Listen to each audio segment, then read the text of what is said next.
Yo, welcome to my Pokemon Journeys, episode 62 review, The Depression of Drizzile. Alright, so we're getting another Sobble focused episode, and this one starts off with Ash and Go being interviewed by a reporter, and this ties into that one Diglett episode too, which kinda cool that they do that. And they reinforce their dreams. They want to be a Pokemon Master, Go wants to get Mew, all that good stuff.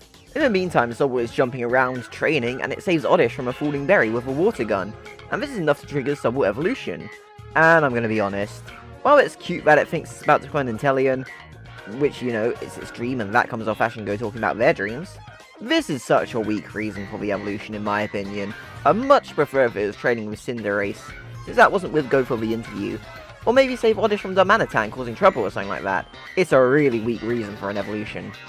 But anyway, the boys are seeing the reporters off, and Go's Pokedex goes off with the updated data that Sobble has become a Drizzile. So we go in to find it, and Drizzile looks in the water, finds out it hasn't become Inteleon. Poliwag and Goldeen show up and spray water on it as it's depressed. And well, basically a big old sequence of Drizzile being super dejected and trying to be alone from other Pokemon happens. Go asks Cinderace to help find it, and man, you really just realise how big the Labs Park actually is here. Drizzile is all over the place in all these caves and tree trunks, in all these biomes and stuff. Drizzile gets some abuse and eventually lands in Cinderace's arms, and then it walks away. As a Sobble, I've been happy to see Cinderace, but it's cool seeing how its evolution has impacted its mood. Cinderace leads the gang to the hiding spot, where Go and Grookey go in, finding water balloons set up at the end of the tunnel, and there lays Drizzile. Go expresses that he was worried that it wasn't showing up. He thinks that the evolution is a great thing, but he gets brushed off by Drizzile, but he wants to help. Go knows that Drizzile wants to be like the Inteleon. He wants to help it train to attain its dream, but it still won't budge. And luckily Cinderace had entered the cave and it forces Drizzile out of it. I think this is actually the first shot we get of the three Gala starters together, which that's really weird to think about. Drizzile tears up and it goes invisible. It leaves the lab. They go to the main room of the lab, where they discuss evolution's changing personality. Of course, Go's been through this with Skullbunny to Reboot, and Reboot to Cinderace, and they make sure to call back to that, which is nice. Of course, Go and Cinderace wanted to help Drizzile, so he's just a little confused as to why it left. Sakuragi thinks he didn't want to leave the cave. And Ash says the most head-ass thing here, that he'd do anything if his Pokemon was upset. Yeah, sorry, that's not going to roll this series. When this series just so happens to have episode 30, where Ash ignores and hurts his first Pokemon's feelings. Any other series, that wouldn't annoy me. But here, oh, it absolutely does. Renji gives an interesting theory that Drizzile could just be preparing for the future, like, say, a Caterpie's evolution to Metapod would be. And it's just a matter of, is this unique to Go's Drizzile or not? Go and Cinderace run off after it, with Ash and Koharu following suit. It's getting late and there's no sign of it. He tells them to go back, but they don't want to leave him alone. It's a great little moment where it shows how they work as friends. Go is blaming himself for Drizzile running off, and not understanding the why. And as Go asks himself why, he has a brief flashback to a teacher asking why to him, and he sees himself back on a roof as a child. He runs off without a word, to an old building, and on the roof, Drizzile is staring at a gorgeous night sky. So Go apologizes to it and he explains to Drizzile that as a child he didn't like playing with other kids, and his teacher always asked why that was. But he didn't know, and he didn't like hearing that question. His parents were always busy too, so it was hard to ask them for advice.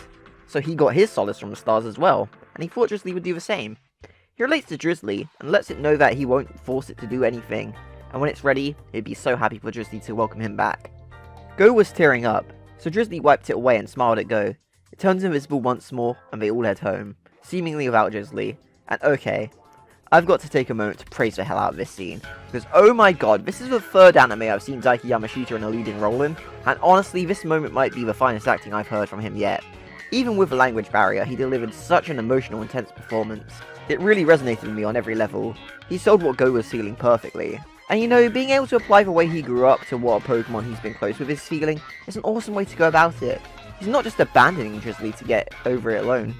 He's letting it have the space that it needs, with a promise that he will always be there for it in the event that it needs him. Upon returning to the lab, he sees that Drizzile is back in the cave.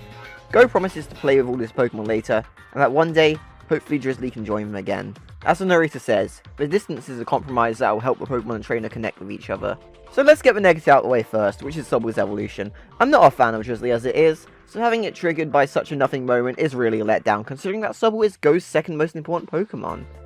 I wish that moment was handled a lot better. I will say that I do like how some major episodes for Go have a big event happen up front, and then center the episode around the fallout of that, rather than making the whole episode then build up to that moment. Now in this case it was a slower first half, establishing how Drizzile is coping with a change, and it picks up a lot in the second, leading to that emotional climax, and establishing the new normal between the two. I think it's very well done, and it has some more fantastic growth for Go as a trainer. It's honestly such a great episode and will be another crucial episode when looking back on Go's development. Sobble's evolution changed it, but it also changed Go too, and it's beautiful to see that a Pokemon and trainer can have such a profound impact on each other. So in conclusion, 0 out of 10 I miss Sobble.